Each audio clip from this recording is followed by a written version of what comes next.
Welcome to the Produce or Die podcast. This is a show dedicated to video producers and filmmakers who want to achieve massive creative and financial success. So let's roll. Hello everybody, welcome to episode 5, your first creative project. If you're anything like me, then you're a dreamer. You watch other people's shows, films, or YouTube videos, and you think, I would love to create something like that. Or you may even think, I can do better than that. But there's a big difference between thinking and doing. The thing about being a doer is that it's risky and it takes courage. When we become a doer instead of a thinker, then we have no excuses to fall back on.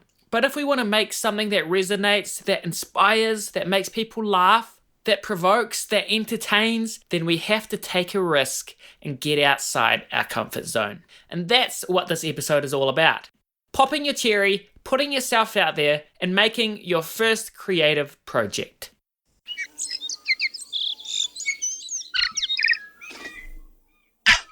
Back to my story, I had a few years of experience behind me and I was ready to take the leap of faith.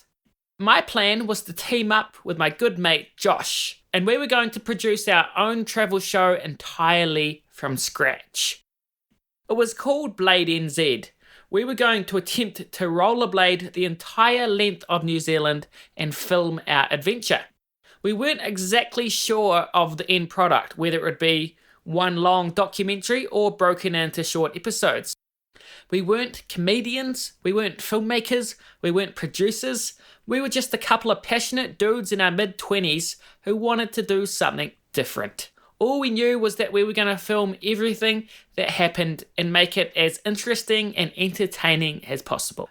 And to be clear, we were both terrible at rollerblading, which was all part of the humorous story that we wanted to tell.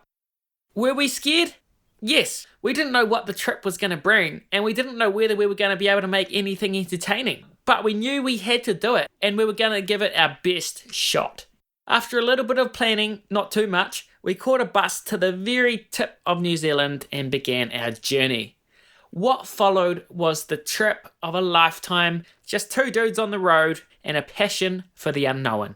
As we got underway on our trip, we soon realised that there was no way we were going to rollerblade the whole length of New Zealand. So we started hitchhiking. And this turned into a great way to meet local and interesting characters who would all later become part of our documentary. The first notable character was a guy called John. On our very first night of hitchhiking, he picked us up. Josh and I were both a little bit scared because he seemed quite dodgy, but we soon learned he was actually very kind, and he even invited us to come and spend the night with him at his home. John was completely broke and he made a living trapping possums and then killing them and selling the fur. John invited us up to help him set the traps. Of course, we took the camera, and when we were deep in the bush, he started opening up to us. John had been sent to jail for 7 years for smashing someone up with a hammer, and he'd also had a lifelong struggle with a heroin addiction. As John spoke, we filmed everything. And of course, this wasn't exactly the type of story we thought we'd be getting, but it turned out to be a very powerful story. It was surreal because we were capturing it all on film and it was just unraveling in the most beautiful way. That got me hooked on the-fly filmmaking, capturing these naturally occurring moments, building trust, and telling other people's stories.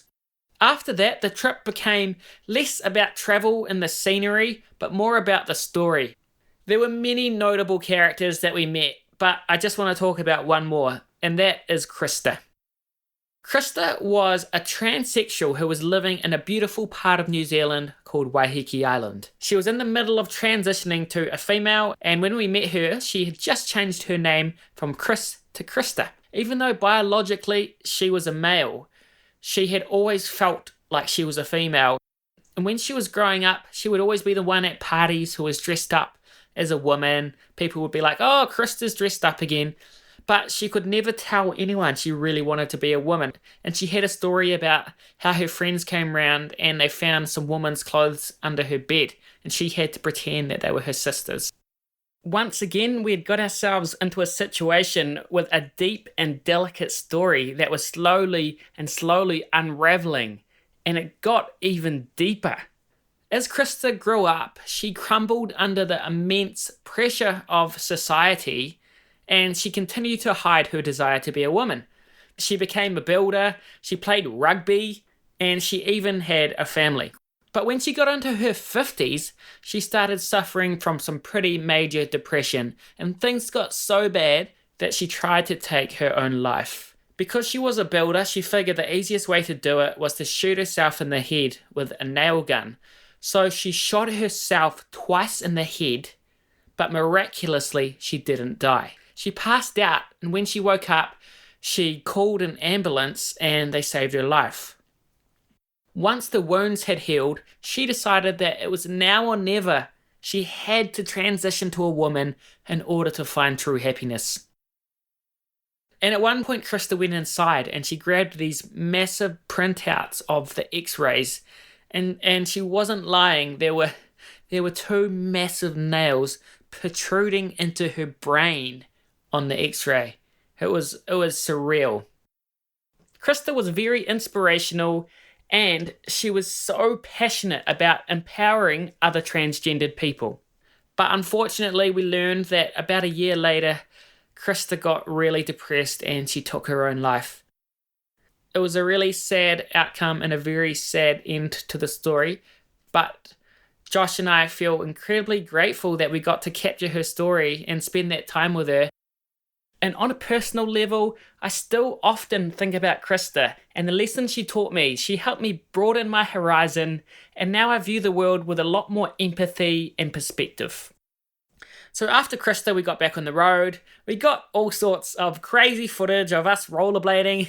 We would have to set up the tripod, rollerblade past, then rollerblade back, pick up the tripod, and rinse and repeat. It was a long and arduous process, but we always made each other laugh, and we always made the best of a bad situation. So all of these interesting characters and travel footage was intertwined with us trying to rollerblade, roughing it, but also camping in some of the most beautiful places in New Zealand. And when we got home, we edited the footage into this cool, uplifting trailer, and it went viral, even making it onto mainstream television.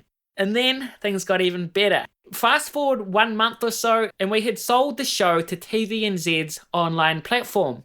So we hadn't even made any episodes. All we had made was a trailer, and we had sold a 10-part series of our adventure. We were getting paid more than I would earn in a year in any of my previous jobs, and we had created everything ourselves.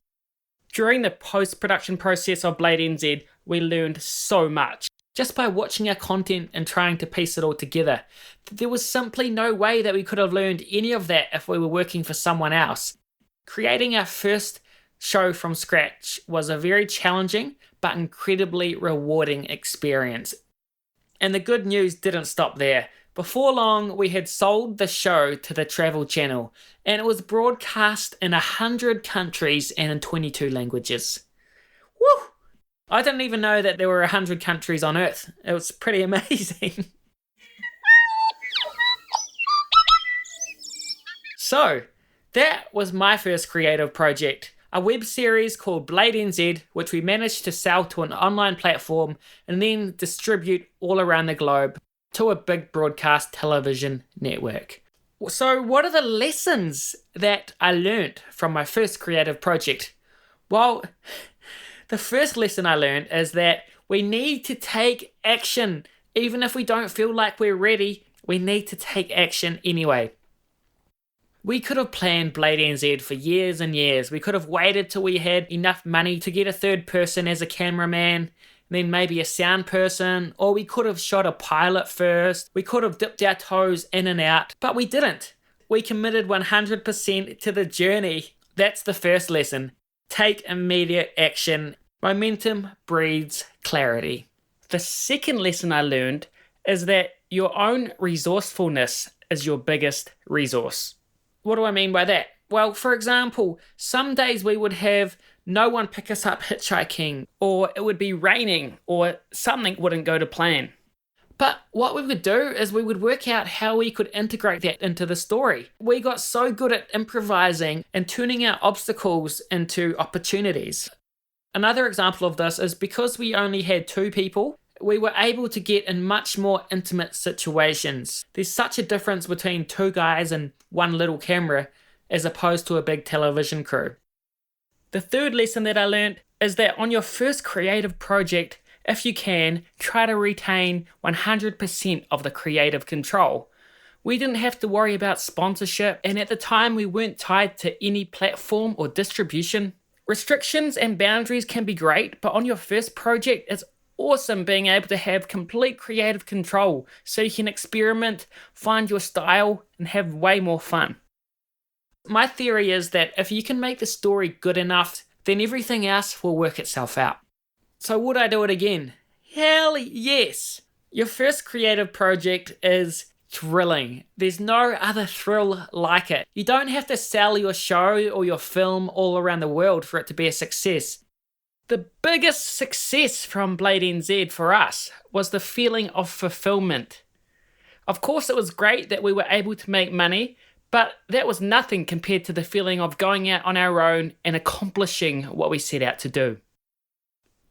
So that was my first creative project, and if you're thinking of undertaking your own creative project, I couldn't recommend it enough. These days, I have many of my own creative projects on the go. I'm always planning, I'm always being inspired by others, and I'll be doing this until the day I die.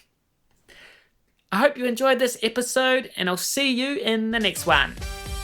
If you've enjoyed this episode, or you want to give me any feedback, hit me up on Instagram at mearle.nz.